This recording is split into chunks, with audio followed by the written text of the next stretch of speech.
ఉద్యోగులు కార్మికులే భారతీయ రైల్వేకు బలమని East Coast Railway general manager Parameshwar Pankwal తెలిపారు. విశాఖలో గల ఆశీర్వాద్ కళ్యాణ మండపంలో East Coast Railway Karmik Congress 11వ వార్షిక సమావేశాలు ప్రారంభమయ్యాయి. ఈ సందర్భంగా ఆయన మాట్లాడుతూ భారతదేశంలో నిత్య శ్రామికులు ఒక్క రైల్వే కార్మికులు మాత్రమేనని తెలిపారు. ఈస్ట్ కోస్ట్ రైల్వే శ్రామిక కాంగ్రెస్ కార్మికుల పక్షాన పలు సమస్యలు తమ దృష్టికి తీసుకొచ్చిందని, త్వరలోనే పరిష్కరిస్తామని తెలిపారు. వాల్తేరు డివిజన్ డిఆర్ఎం లలిత్ బోహ్రా మాట్లాడుతూ రైల్వే కార్మికులంతా కలిసి పనిచేస్తూ దేశ అభివృద్ధిలో కీలక పాత్ర పోషిస్తున్నారని తెలిపారు. ప్రతి అడుగులోనూ కార్మికుల పాత్ర ఎంతో ఉందని ప్రశంసించారు.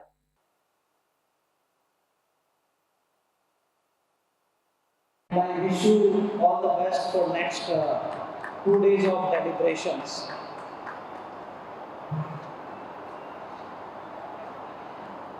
It gives me an immense pride to stand before you today. This is not a meeting, it is a celebration of the unity of administration and the staff.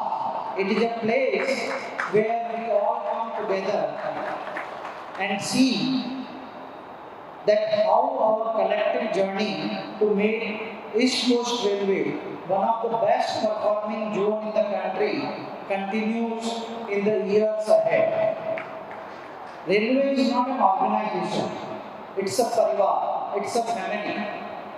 Every mile of track laid, every passenger who reaches home safely, every wagon that carries the nation's good, all of it rests on your shoulder. As I always say, that जब कोई passenger ये जो सतत उनकी यात्रा है, जीवन के इस पड़ाव पर भी जिस मेहनत, जिस संकल्प के साथ वो आप लोगों के साथ, हम लोगों के साथ खड़े हुए हैं, वो अपने आप में एक मिसाल है।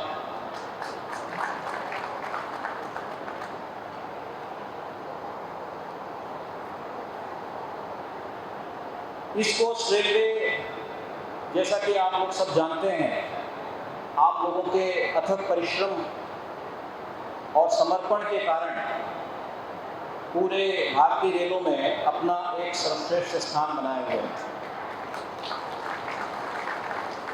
हम उत्तरोत्तर प्रगति कर रहे हैं और उसका एकमात्र कारण ये है कि हमारे कर्मचारी कठिन परिश्रम से कभी हिलते नहीं, हमेशा समर्पण भाव के साथ खड़े रहते हैं। तो मैं हमारे सभी कर्मचारियों को उनके उत्कृष्ट प्रदर्शन के लिए हार्दिक बधाई देता हूँ, धन्यवाद देता हूँ। आज आप 11वें बाइलियन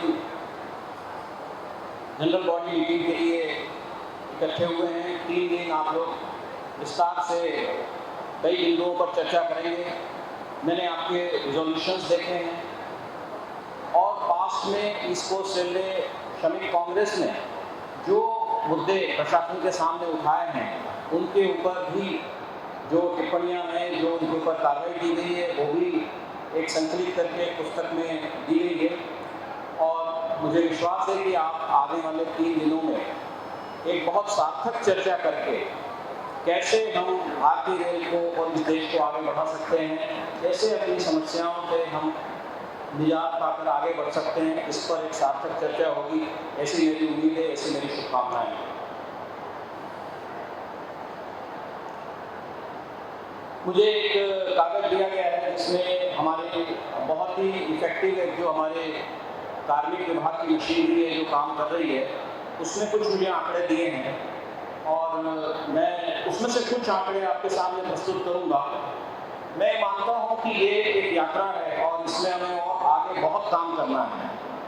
और ईस्ट कोस्ट रेलवे प्रशासन की ओर से मैं आप सबको ये विश्वास दिला सकता हूं कि श्रमिक कल्याण के जो भी कार्य हैं, उनमें हम हमेशा आगे रहकर उसके ऊपर कार्रवाई करने के लिए तत्पर हैं।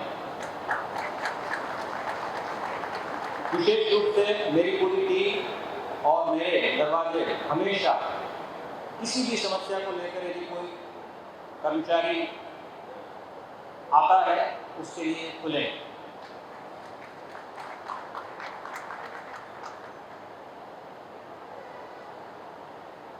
कई सारी उपलब्धियों के बारे में इसमें चर्चा है। लंच का समय हो रहा है, मैं उनको पढ़ के आपको और ज़्यादा विलंबित नहीं करूँगा, लेकिन ये ज़रूर कह सकता हूँ मैं कि हम लोग श्रमिक कल्याण के करीब करीब हर क्षेत्र में हम लोग काम कर रहे हैं, और जहाँ जहाँ पर कमी है हमारे साहू जी बार बार हमारे सामने उठाते हैं और हम उनके ऊपर कोशिश करते हैं कि जितने से जल्दी निराकरण हो सकता है उसके बारे में कार्य किया जाए। मैं और मेरी पूरी टीम आपको एक भरोसा दिलाते हैं कि जो भी मुद्दे, जो भी समस्याएं हमारे समक्ष लाई जाएंगी, उनके निराकरण के लिए हम लोग हमेशा तत्पर रहेंगे। कई बड़ी समस्याएं हैं, जैसे क्वार्टर्स के बारे में बात हुई है, तो इनको हमें ये सोचना है कि कैसे इस समस्या से हम बाहर निकल सकते हैं, क्योंकि हमारे क्वार्टर्स की जो एज है वो काफ़ी पुरानी है, और नए क्वार्टर्स के प्रस्ताव हम लोग जितने संभव हो भेजने का प्रयास करेंगे, ताकि कर्मचारियों को इस मामले में राहत मिले। दूसरा एक बड़ा मुद्दा जो रेस्ट एंड टूल रूम का जो हमारे ट्रैक मेंटेनेंस के लिए जो उठाया गया है, इसमें हमें निश्चित रूप से और बहुत काम करने की ज़रूरत है। और मैं